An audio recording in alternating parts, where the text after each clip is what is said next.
Good morning and welcome to the Home and Finance Show. I am your co-host, Janice Bradley with JB Real Estate Consultants. As your personal real estate professional for buyers and sellers, I help them to negotiate, navigate the process for buyers receiving their keys and sellers receiving a sold sign. And my co-host is... I'm Diana Rice Wilkerson, lender with Fairway Independent Mortgage. Good morning. Good morning. We have an exciting show prepared for you guys today. We are going to actually have a series of shows for the month of October where we're going to be talking about reverse mortgages because, guys, really it is an awesome program and we know that so many of you will benefit from it. So where we're going to start is with the introduction of my partner, Rock Planck. Welcome. Good morning. Welcome back. I'm glad to be back. You guys are awesome. We thank you. We thank you. Reverse mortgage. Yeah, scary topic. You gotta tell us what that is. Let's do this first. Let's talk about Rock. Rock, Okay. why don't you just introduce yourself? I've given your name, but I want our audience to know who you are because you are the guru. Sure. My name is Rock Planck. I'm with Fairway Independent Mortgage. I'm a certified mortgage banker, which happens to be the highest designation that you can have in our industry. I specialize in reverse or retirement mortgages. So my clientele are all 62 and older. And we focus on trying to change their retirement and make it less stressful, help them with their retirement home, take a burden off of having a mortgage payment. And that's where I specialize in. And I work with folks like you, Diana, and your partners, such as Janice. Awesome. So is there another name for reverse mortgage, and what exactly does that mean? Sure. The other name that you hear sometimes is HECM, Right. which is HUD's fancy name for a reverse mortgage. It's Okay. home equity conversion mortgage.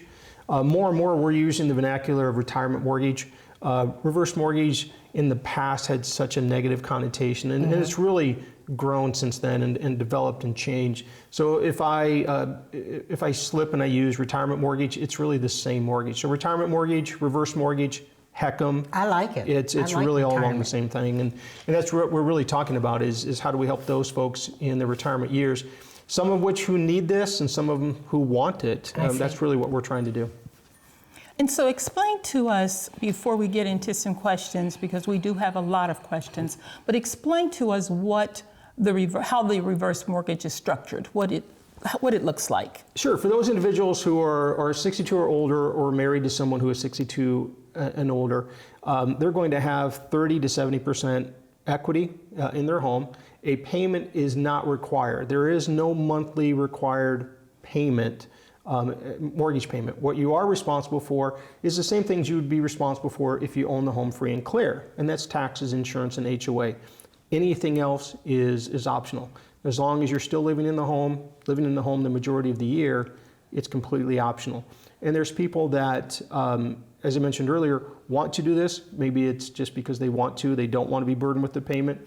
It's those that do it for financial reasons, and in some cases it's those individuals who it's the last resort. It's one loan, but it solves a broad spectrum of problems or provides a broad spectrum of solutions. Yep. I love it, love it, love it. So, let's see, give us some, let me see how I want to think about this. I think what I'll do is that, okay, I own my own home, but I don't have a mortgage. So why would I qualify for such a thing? Or why would I even want to go forward with the reverse With mortgage? reverse retirement. Yeah. So what you'll find out is there are a lot of individuals who are oftentimes cash rich or cash poor and house rich. And so if you think of this bucket, which is your home equity bucket, what a reverse mortgage does, it allows you to tap into that, to use that for however else you want to use it. Whether it's monthly distributions to yourself, whether it's a lump sum, a large lump sum, it's really freeing up that home equity. We often talk about it being similar to something like this. If your home equity is represented by this is just a spongy $100 bill. Okay. You can't go spend this. You can't go spend your home equity until somehow we've converted it into cash. I see. And that's what the reverse mortgage does. It's a spigot on your house that allows you to turn that equity into cash, to use it for long-term care, to go have fun with your family, to give to others. In this kind of economy, just pay for increasing costs. So it's really nothing more than that. So do I have to have my home paid off before I can do a reverse mortgage? No, we help a lot of individuals who are in their retirement years, who have a mortgage on their home and they happen to have some equity, but they're burdened with having a monthly payment. Yes. And so reverse mortgage, what that does is we help them pay off that mortgage. They no longer have to make a monthly mortgage payment. They just have to be responsible for taxes and insurance. So, I've got a client right now that has a $900 a month payment, and we're helping to refinance out of that. That's $900 in freed up cash flow. And we're talking about that $900 just being their mortgage payment, not taxes and insurance. That's $900 they can use to pay off their car, just have more relief. Mm-hmm. So, no, you don't have to have a home free and clear. I have a question. Susan writes, she's 75 years old, husband passed away 2 years ago, and currently living only on Social Security. Looks like they were in the house for 30 years and owes less than $10,000. How could a reverse mortgage help her? Diana, we see that situation quite a bit where one spouse has passed away. And then so typically she's left with the same kind of monthly mortgage debt, but now she has less income. And so first of all, then we now have eliminated any need for a monthly payment other than taxes and insurance. And then so we can pay off that $10,000. But much like we were talking about earlier, she's sitting on a bucket of equity that now she can tap into that to then help augment that income that she's now missing because her spouse has passed away.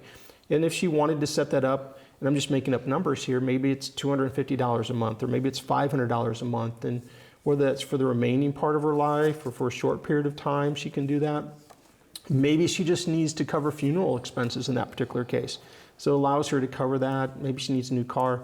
Again, it's nothing more than she's going to put a spigot on the house, and she turns it on as she needs to, whether she needs a lot of it right now, a little bit, or none of it right now, but she just wants it there. So in case she needs it, she's not panicking like, oh crap, the washer and dryer broke, and what am I going to do with this? And I don't want to tell my family. I'll just turn the spigot on, I'll get what I need. Takes her 5 business days, and then she just turns it back off. So how would a customer know what kind of equity that they have in their home? What would be the steps? So good question. One of the questions that we always like to ask is, do they have a real estate partner? Someone helped them buy that home. Mm-hmm. And if they're no longer in contact, well, then we do know someone that can help them. Yes, you do. Mm-hmm. And so often a realtor is a great source of that. Even on a refinancing, it's let's have you talk to your real estate partner, the one that helped you in that, so we get an idea of what that home is worth, so that we can then provide a better analysis for them and what they can do. You can look sometimes on Zillow or those kind of things. I still prefer if there's a real estate agent involved. Sure. It's a much more accurate estimate. Yes, you're going right to the system. Right to the system. So John says, I understand that I won't have a mortgage payment, but when do I pay the loan off? That would be a great question. The loan is due when the last person, the youngest person often, when the last person leaves the home.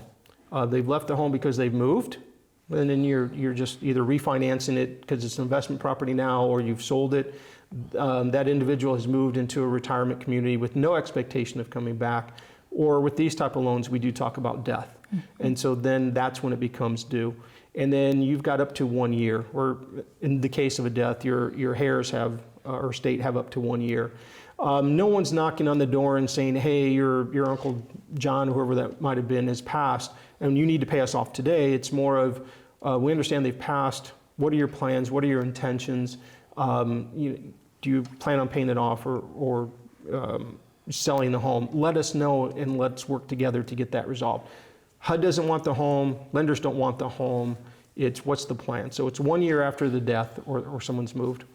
So John, actually, I talked to John. John is skeptical. Uh-huh.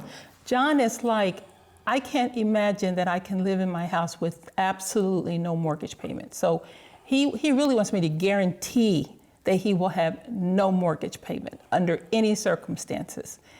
He understands that, because I had said to him before, when you can sell it.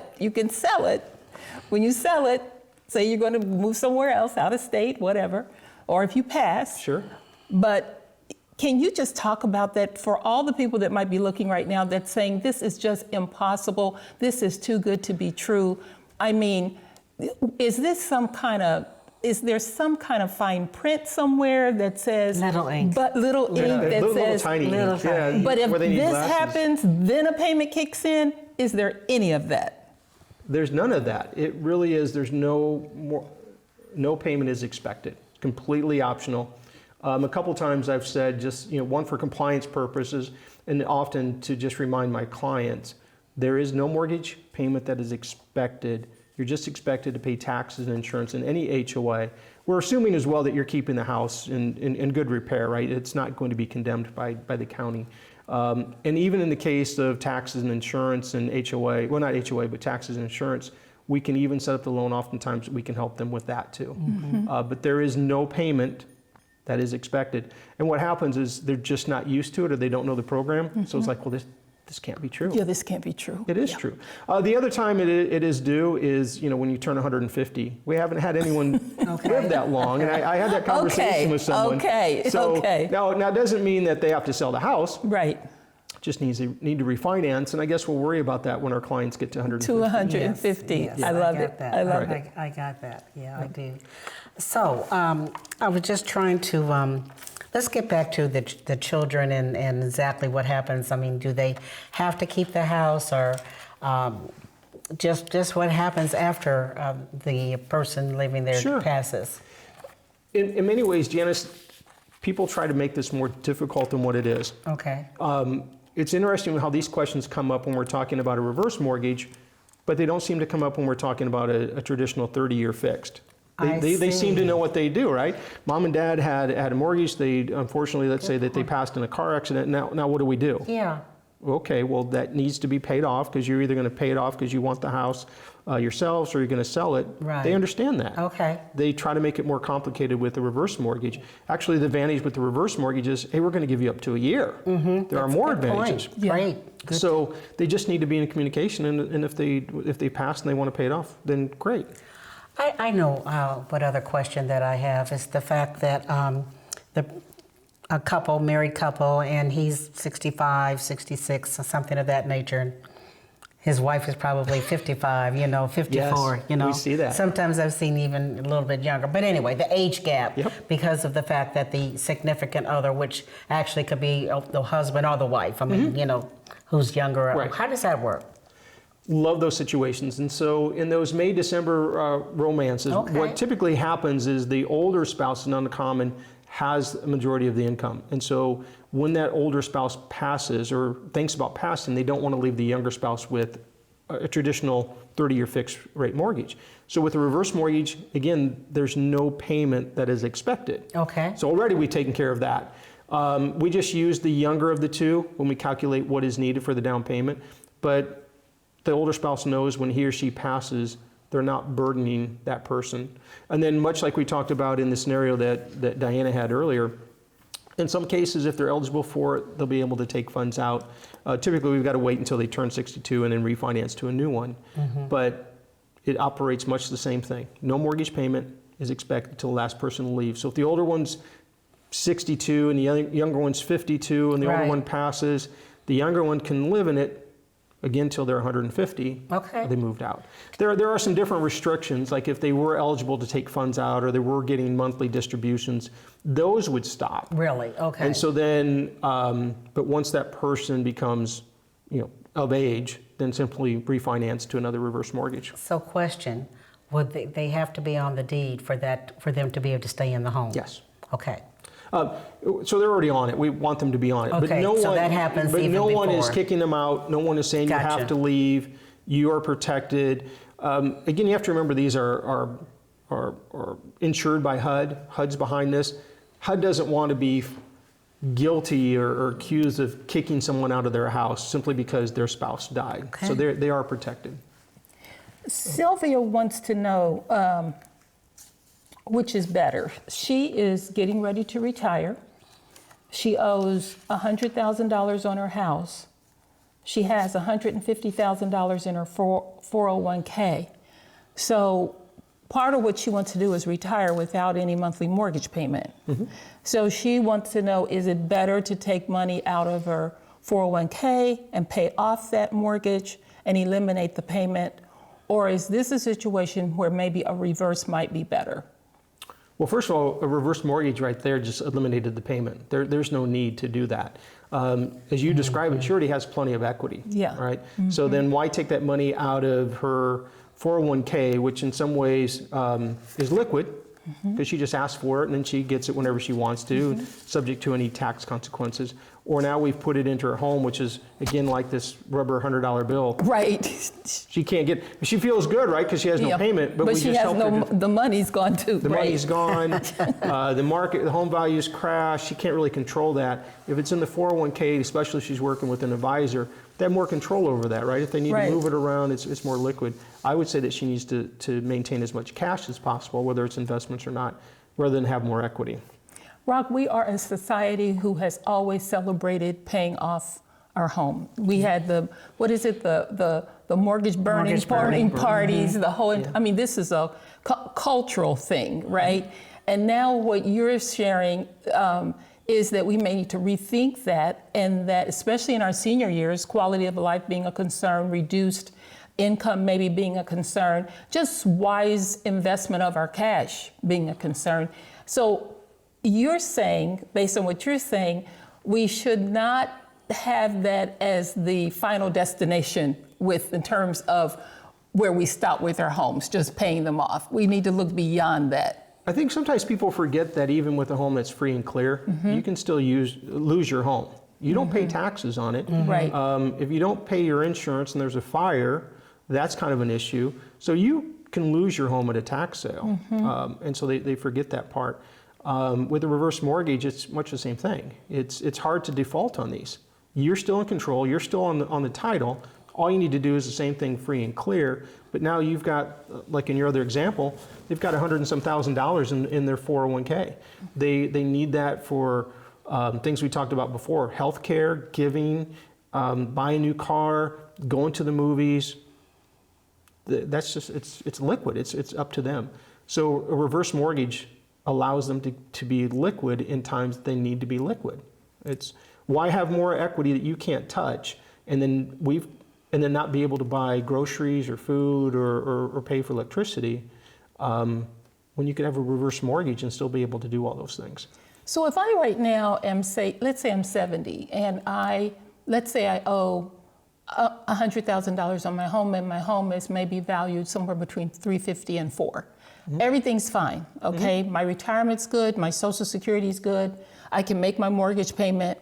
Why would I benefit from a reverse mortgage, or how could I benefit from a reverse? Well, we're assuming that you want to continue to live there, right? Want to continue to live there, exactly. So why continue to have more equity when you don't need more equity? What else could you do with those funds to enjoy your retirement? If you just feel better by paying down your mortgage, I mean, I can't stop you with that. But if your goal is to be debt-free, you're going to have more of your wealth trapped into that home than liquid. So now in your case, you're in your 70s, as I understand the question, you're making a payment. Why not make that payment to yourself? Why not put it into assets that are going to be liquid? I'm hoping that you live to be a lot older than 70. And so now maybe it's long-term care, so that you can make sure that if something does happen to you, you've got a way to take care of that. I'm guessing in this scenario, there's grandkids or other kids. Why not use that money to make sure that they have a better life? Why not, while you're alive, be able to see the fruits of your labor with your kids and your grandkids? So take that money now and have, a fun party over at Diana's house for the grandkids, right? Why not help them with maybe that new car? Why not be able to do those things? What you do with it's up to you. Right. But again, once you put it in your house, you've kind of locked it up unless you're using a reverse mortgage to get it out. I love I love what you just said about using the equity to help your family members, bless your family members now. Correct. On this side of things. And I mean, because I can just see some people, again, fighting with this thing about, we should be trying to pay the house off. Right. I can see that still overwhelming them or overpowering maybe changing their thought. But then now you're tapping into my tender parts with my kids and my grandkids. Well, and how I can help them. And certainly we know that where home values have gone right now. That's right. And so, you know, if you're in your 70s, you've got kids, let's say in this example, in their 50s or younger, well, they're in a very competitive market. So why not take that money that you otherwise would have put in your home to then give to them someday when you pass? Right.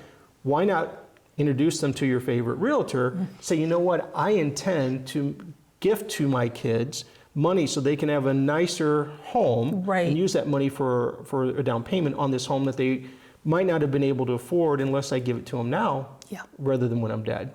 Perfect. So those are all things to think about and why you might use it. So question, what about the qualifications? Are there certain credit scores, or how do you know that that I'm okay as far as income-wise? Sure. I know you made a comment about possibly Social Security, but what are you basing everything on?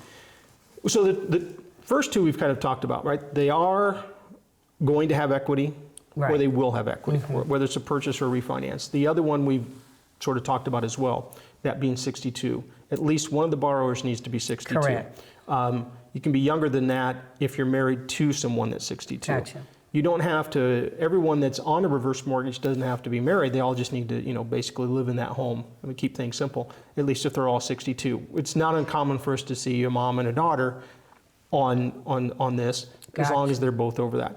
So age, they're going to have some equity.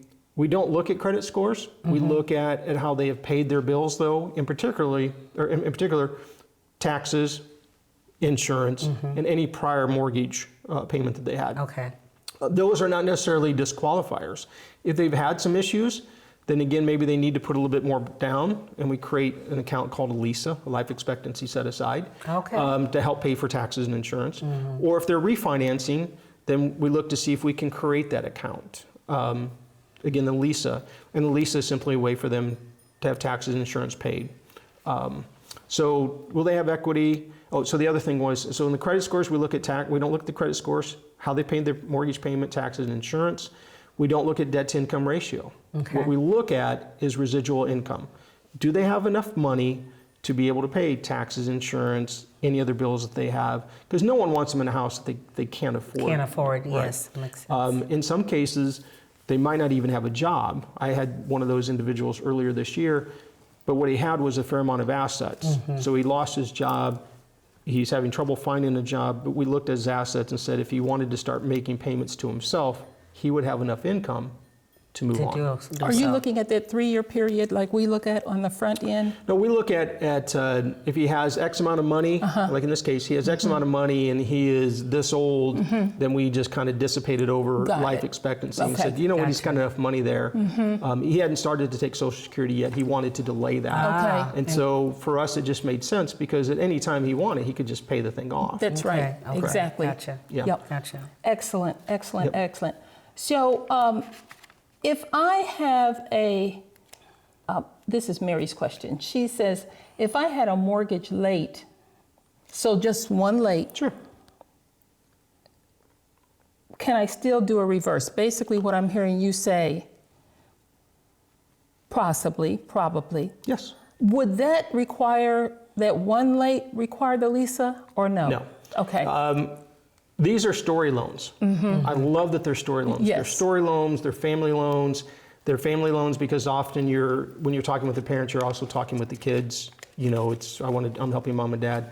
There are story loans and we want to know what happened with that late payment. We really like if there was something beyond their control. It wasn't like, I just forgot. I was in Puerto Rico and I forgot to send it in. That's not really a good excuse. But was there something, were you at the hospital? Was there some medical reasons? Right. So tell us the story. Give us some reason to ignore that late as maybe something other than a blip, right?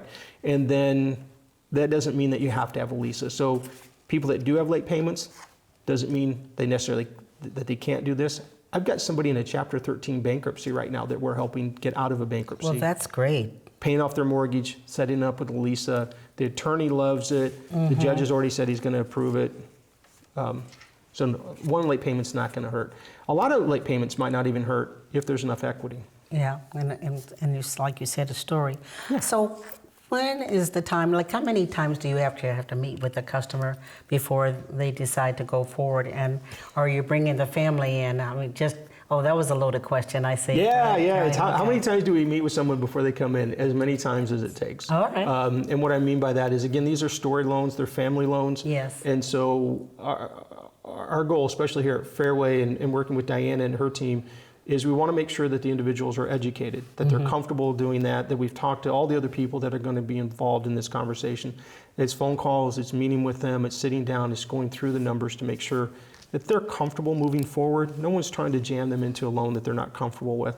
So I can't tell you it's a 2 or 3 times. Okay. It's as many times as what Yeah. that takes. And we also have the counseling requirement. Yes, and I So think you guys are talking to a counselor or have talked to him. So thank you for that. So with the counseling, with the Heckema reverse mortgage, you do need to have counseling. We can start at the beginning, we can take an application, but we can't order any services until they've had Okay, counseling. okay. What I tell my clients is counseling is nothing more than HUD helping to make sure that you've thought about what you're thinking Exactly. about. So by the time that my clients get there, we've sat down, or we've talked many times on the phone. I've given them material to read. I've given them videos. We do a lot of that, so they're well prepared. I think just because we are the Home and Finance Show and we love to bring you great information, I just want to say for those of you who are 62 and older who currently own a home, if you're in any kind of financial strain, I think that at least having a conversation with me or Rock, and the contact information is below for me, and I can always involve Rock. We want you to at least have a conversation Yes. about whether or not the reverse is the product for you. Yes. You still remain homeowner of the property, you still remain in control of the property. You know, it is a wonderful program, it is a HUD program. So if you are certainly a person who is a surviving spouse, lost household income, again, have a conversation. Do not lose your house over taxes and insurance, and the other thing is, don't be in a financial quandary because your finances are kind of getting out of control when in fact you own a home, because that home could very well be the thing that way gets out. you out. Yes, just raise that little, there it is right there. There it is, right? Change us into hard dollars. Yeah. Yes, change it to So hard Rob, dollar. would you please give them your contact information? Sure. The best way to reach me is at 317-660-1739. Or if you want to go to my website, it's www.reverserock.com. I like that. Number again, real quick. 317-660-1739.